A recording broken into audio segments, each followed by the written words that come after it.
Guys, entrepreneurship एक sexy career है, लेकिन क्या ये आपके लिए सही है? यानी क्या आपको ये सोचना चाहिए कि भाई मैं जॉब में आगे बढ़ूं और अच्छी जॉब ले लूं, जॉब में और प्रोग्रेस करने के बारे में सोचूं, या ये सोचूं कि यार जॉब वॉब छोड़ो, मैं तो अपना बिजनेस स्टार्ट करूंगा और वहीं से पैसा कमाऊंगा? कैसे फिगर आउट करें हम? आज हम लोग समझेंगे एक सिंपल सा 4 क्वेश्चन फ्रेमवर्क जो बड़े आराम से आपको ये बताएगा कि आपको जॉब में जाना चाहिए या फिर एंटरप्रेन्योरशिप में जाना चाहिए, अपना बिजनेस स्टार्ट करना चाहिए। क्वेश्चन नंबर 1 है कि क्या आपके पास में 2 साल का फाइनेंशियल रनवे है? मतलब ये हुआ कि क्या मेरे पास इतना पैसा है या मैं बड़ी आसानी से इतना पैसा अरेंज कर सकता हूं, चाहे अपने पेरेंट्स से या चाचा चाचियों से या भाई बहनों से या यार दोस्तों से या दूर के रिश्तेदारों से या अड़ोसियों पड़ोसियों से, बिना अपनी किडनी बेचे, कि मुझे अगले 2 साल तक अपने पर्सनल खर्चों के बारे में ना सोचना पड़े।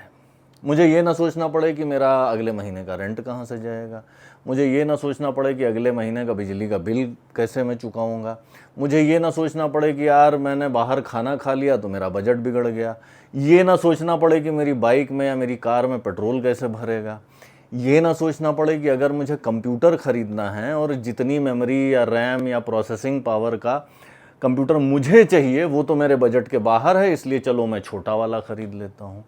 इतना पैसा मेरे पास होना चाहिए, 2 साल तक ये सवाल मेरे पास ना आए। अगर इतना पैसा नहीं है आपके पास या आप नहीं अरेंज कर सकते हैं तो एंटरप्रेन्योरशिप आपके लिए करियर चॉइस नहीं है। क्वेश्चन नंबर 2, क्या मैं अपने नए बिजनेस को 2 साल की प्रॉफिट हॉलिडे दे सकता हूं? यानी 2 साल तक मैं अपने बिजनेस से ये नहीं कहूंगा कि तू मुझे प्रॉफिट दे। ऑब्वियसली फैंटेसी में तो मैं यही चाहता हूं कि बिजनेस शुरू होने से पहले ही प्रॉफिट आना शुरू हो जाए, या ना तो कम से कम चलो अगले दिन से प्रॉफिट देने लग जाए। लेकिन मेरी नीड नहीं है, साइकोलॉजिकली मैं इस चीज़ के लिए तैयार हूं कि भाई 2 साल तक मुझे इस धंधे से पैसा नहीं आएगा, बहुत सारा प्रॉफिट नहीं आएगा, और मैं इस चीज़ के लिए तैयार हूं। मेरी कोई हार्ड नीड नहीं है।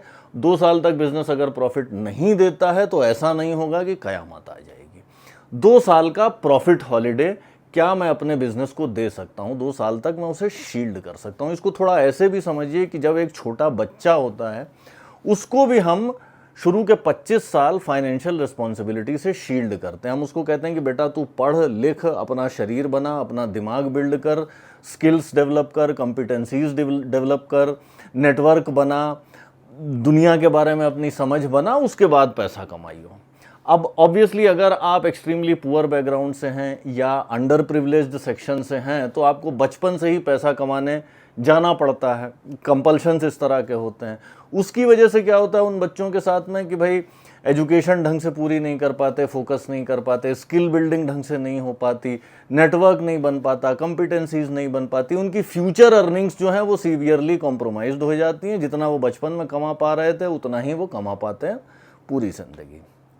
तो ये शील्ड आपको देना है कि मेरा नया बिजनेस, भाई तू 2 साल प्रोसेस बना, कनेक्ट्स बना, स्किल्स बना, कॉम्पिटेंसीज बना, और उसके बाद मेरे को पैसा देना। 2 साल से पहले मैं तुम्हारा कॉलर पकड़ के ये नहीं बोलूँगा कि भाई तू पैसे दे।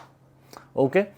थर्ड क्वेश्चन है कि क्या कोई डिसकंटिन्यूटी है जिसको मैं यूज़ कर रहा हूँ, जिसका मैं फ़ायदा उठा रहा हूँ इस बिजनेस को बनाने के लिए। डिसकंटिन्यूटी का मतलब ब्रेक इन अ चेन। एक आप चेन इमेजिन करिए और उसमें कहीं पे ब्रेक हो रहा है। अब चेन में ब्रेक या तो स्टार्टिंग में होगा या बीच में कहीं पर होगा। ओके। और ये जो डिसकंटिन्यूटी है ये डिमांड में हो सकती है, सप्लाई में हो सकती है, टेक्नोलॉजी में हो सकती है, आउटरीच में हो सकती है, सोर्सिंग में हो सकती है, और भी कई प्रकार से हो सकती है। इसको धीरे धीरे समझेंगे, ठीक है। अब डिमांड में डिसकंटिन्यूटी से शुरू करते हैं। मान लीजिए डिमांड में डिसकंटिन्यूटी को हम ऐसे समझ सकते हैं कि किसी चीज़ की डिमांड अभी तक नहीं थी और सडनली कुछ हुआ जिससे उसकी डिमांड आ गई। अब अगर मेरे पास इस तरह के रिसोर्सेज हैं या मैं ऐसे कोऑर्डिनेट्स पे बैठा हुआ हूं कि मैं उस नई डिमांड को फुलफिल कर सकता हूं, तो फिर मेरे पास अपॉर्चुनिटी है। मेरे पास एक मैक्रो फैक्टर आ जाता है जिसके ऊपर मैं अपना नया स्टार्टअप खोल सकता हूं और उसको ग्रो कर सकता हूं। इसी तरीके से सप्लाई की डिसकंटिन्यूटी कि भाई किसी चीज़ की सप्लाई चल रही थी, डिमांड चल रही थी, लोग बेच रहे थे, बाकी लोग उसको खरीद रहे थे। अचानक किसी कारणवश उसकी सप्लाई में डिसरप्शन आ गया। जो लोग सप्लाई कर रहे थे वो अचानक नहीं कर पा रहे हैं। मैं फॉर सम रीज़न, क्योंकि मैं किसी ऐसे कोऑर्डिनेट में बैठा हूं कि मैं उस चीज़ को सप्लाई कर सकता हूं, तो वहां पर मेरे लिए एक अनफेयर एडवांटेज बन गया। मैं उस सप्लाई डिसकंटिन्यूटी को यूज़ करके, एक्सप्लॉइट करके अपना बिजनेस बिल्ड कर सकता हूं। टेक्नोलॉजी डिसकंटिन्यूटी, कि भाई कोई नई टेक्नोलॉजी आ गई जिससे ऑलरेडी जो वैल्यू पहले दी जा रही थी लोगों को, वो और भी बेटर फॉर्म में दी जा सकती है। जैसे आप सोचिए कि पहले वो गोल गोल घुमाने वाले फ़ोन आया करते थे, लोग बात किया करते थे, उसके बाद आ गए मोबाइल फ़ोन, नई टेक्नोलॉजी आ गई। अब अगर आप ऐसे कोऑर्डिनेट पे बैठे हैं जहाँ पे आप इस नई टेक्नोलॉजी को यूज़ करके वही वैल्यू प्रोवाइड कर सकते हैं, और सडनली आपके पास में बिजनेस बनाने के लिए, बढ़ाने के लिए एक सॉलिड प्लेटफॉर्म, एक तगड़ा मैक्रो आ जाता है और उसके ऊपर आप खेल सकते हैं। इसके अलावा किस प्रकार की डिसकंटिन्यूटीज हो सकती हैं? इसके अलावा हो सकती है आउटरीच की डिसकंटिन्यूटी। आप देखिए, जैसे ई कॉमर्स से पहले बहुत सारा सामान ऐसा होता था, ब्रांडेड कपड़े, जूते, चश्मे और तमाम इस तरह की चीज़ें जो केवल मेट्रो सिटीज़ में ही मिलती थी। अब ई कॉमर्स आया, यानी इंटरनेट आया, ऑनलाइन पेमेंट के सॉल्यूशंस आए, रिमोट डिलीवरी के सॉल्यूशंस आए। इन सब के सॉल्यूशन से ये पॉसिबल हो गया कि वो गांव का कस्टमर जिस तक पहले कंपनीज की रीच नहीं होती थी, अब वो रीच बन गई, यानी आउटरीच में एक डिसकंटिन्यूटी आ गई।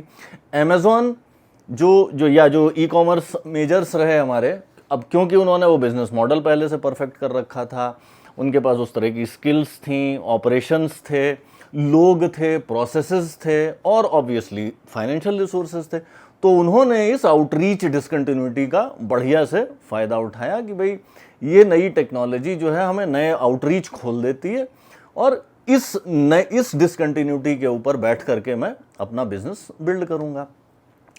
बड़ी इंटरेस्टिंग एक और डिसकंटिन्यूटी होती है सोर्सिंग डिसकंटिन्यूटी, जो कि आपको हिंदुस्तान में खूब देखने को मिलेगी। सोर्सिंग माने किसी चीज़ की डिमांड है लोगों की, लोग वो चाहते हैं, और उसका जो सोर्स है वहाँ पर फॉर सम रीज़न मेरा एक्सक्लूसिव एक्सेस हो जाता है। जैसे सैंड माइनिंग आप पकड़ लीजिए, जहाँ पर लीगल सैंड माइनिंग होती है, वो आप लाइसेंस लेंगे तभी आप उसको माइन कर सकते हैं।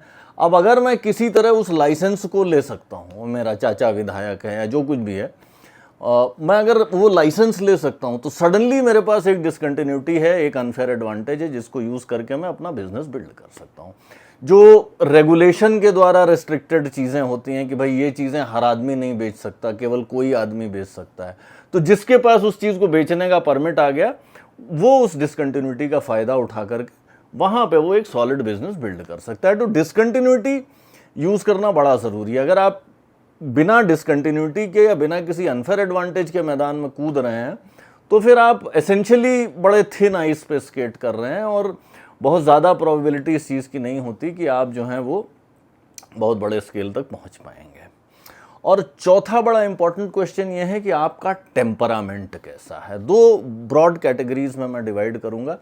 एक तो ये हुआ कि क्या आप जब कोई काम करते हैं तो आपको उसका प्रूफ ऑफ प्रोग्रेस चाहिए, आपको ये चाहिए कि हाँ भाई लोग तारीफ़ करें, लोग मुझे वैलिडेट करें, मैं अपनी सक्सेस को रोज़ ट्रैक कर सकूं, मेरे को पता चले कि हाँ मैं सही डायरेक्शन में जा रहा हूं, और मैं जो ये बहादुरी का काम कर रहा हूं इसके लिए मुझे तालियां मिलें। और दूसरा टेम्परामेंट इस तरह का हुआ कि भाई आप काम कर रहे हैं, काम के प्रति कमिटेड हैं, आपको पता नहीं सही डायरेक्शन है गलत डायरेक्शन है, फिर भी करते चले जा रहे हैं, कोई आपको वैलिडेट नहीं कर रहा है फिर भी करते चले जा रहे हैं, कोई आपको ये नहीं बता रहा है कि सही डायरेक्शन में जा रहे हो गलत डायरेक्शन में जा रहे हो, तब भी करते चले जा रहे हैं। यानी मैं एक अंधे कुएं में घुस गया, मैंने डिसाइड कर लिया मैं 6 महीना चलता रहूँगा, और आप मेंटली इस चीज़ के लिए भी तैयार हैं कि अगर 6 महीना की पूरी मेहनत मेरी बेकार भी हो जाती है तो भी मैं उसके लिए रेडी हूँ। ये डिफरेंस हमारे मोटिवेशन का या विल पावर का नहीं है, ये डिफरेंस एसेंशियली दो डिफरेंट टेम्परामेंट्स का है। तो मुझे ये थोड़ा सा इंट्रोस्पेक्ट करके समझना पड़ेगा कि मेरा टेम्परामेंट किस तरह का है। अगर मेरा टेम्परामेंट फर्स्ट टाइप का है कि मेरे को वैलिडेशन चाहिए, मेरे को प्रूफ ऑफ सक्सेस चाहिए, तो फिर एंटरप्रेन्योरशिप एज अ करियर मेरे पास नहीं है।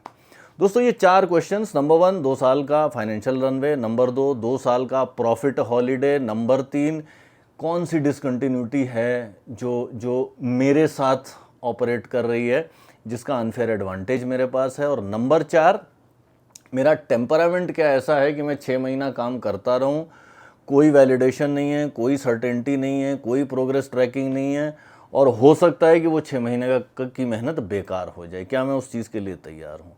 इन 4 सवालों के जवाब अगर हाँ हैं तो फिर आप ये सोच सकते हैं कि हाँ यार, ये मेरे लिए एक इंटरेस्टिंग करियर चॉइस हो सकती है।